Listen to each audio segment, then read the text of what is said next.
បាទសួស្តីបងប្អូនទាំងអស់គ្នាស្វាគមន៍ជាថ្មីមកកាន់ Channel សមាគម YouTube កម្ពុជាបាទក្នុងវីដេអូនេះខ្ញុំសូមបង្ហាញពាក់ព័ន្ធនឹង short វីដេអូបន្តិចបាទអាប់ដេតលើវីដេអូមុនជាមួយនឹង short វីដេអូបងប្អូនគ្នាដើម្បីផុសបានគឺត្រូវតែក្រោម1នាទីបាទថតឲ្យក្រោម1នាទីពេលនោះ YouTube នឹងចាប់វីដេអូបងប្អូនគ្នាឲ្យមកកន្លែង short វីដេអូបាទចំពោះ Channel ថ្មីគឺ short វីដេអូលើកមកអូតូម៉ាទិកបាទ Channel ចាស់យើងត្រូវលើកកន្លែង section ណាបងប្អូនគ្នាបាទ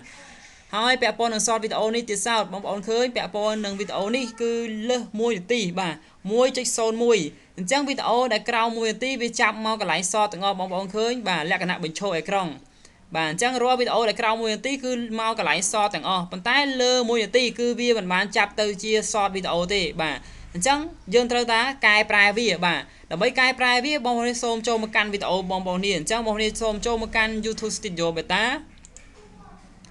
បាទបន្តមកទៀតបងប្អូនសូមជ្រើសរើសវីដេអូដែលបងប្អូនចង់ធ្វើការកែប្រែបាទព្រោះយើងបានអាប់ឡូតចូលហើយយើងមិនអាច edit ឲ្យអាប់ឡូតម្ដងទៀតឲ្យលុបចោលទេបើសិនជាផុសទៅមាន view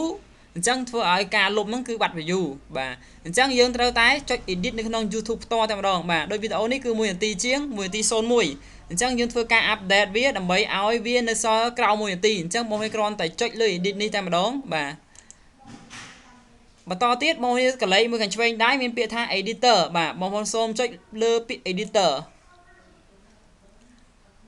បាទបន្តទៀតបងប្អូនឃើញពាក្យថា trim កន្លែងនេះបាទឃើញ trim អញ្ចឹងបងប្អូនសូម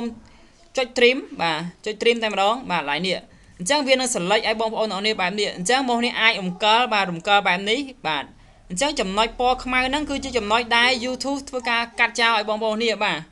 អូខេយើងចង់កាត់កដាកាត់កតុយក៏បានបាទកាត់កតុយបន្តិចចោលក៏បានដែរបាទកាត់បន្តិចទៅហើយមុខកាត់បន្តិចអញ្ចឹងវាក្រោម1នាទីបាទហើយបងប្អូនណាព្រោះវីដេអូយើងមានតែ1នាទី01ទេអញ្ចឹងយើងកាត់បន្តិចទៅគឺវាផុតហើយនេះឡើងដល់25អញ្ចឹងយើងកាត់បន្តិចក៏បានដែរបាទអូខេបាទលើស2នេះអូខេបាទនេះតិចទៀតទៅអញ្ចឹងមានថាយើងយកតែផ្ទៃកដានេះទេបងប្អូនគ្នាណាបាទអរគុណហើយបើយើងចង់split ទៀតក៏ split ទៅបងប្អូនបាទ split វាដើម្បីកាត់តម្រឹមកដាបោះចោលទៀតណាបងប្អូនបាទអូខេឥឡូវខ្ញុំបង្ហាញត្រឹមតែការកាត់ខាងចុងមុខដើមនិងចុងទេបងប្អូនណាអូខេឥឡូវយើងយកពីកដាតែម្ដងបាទយើងយកតែកដាទេអញ្ចឹងយើងគ្រាន់តែចុច save ជាការស្រេចបាទ review ហើយយើងចុច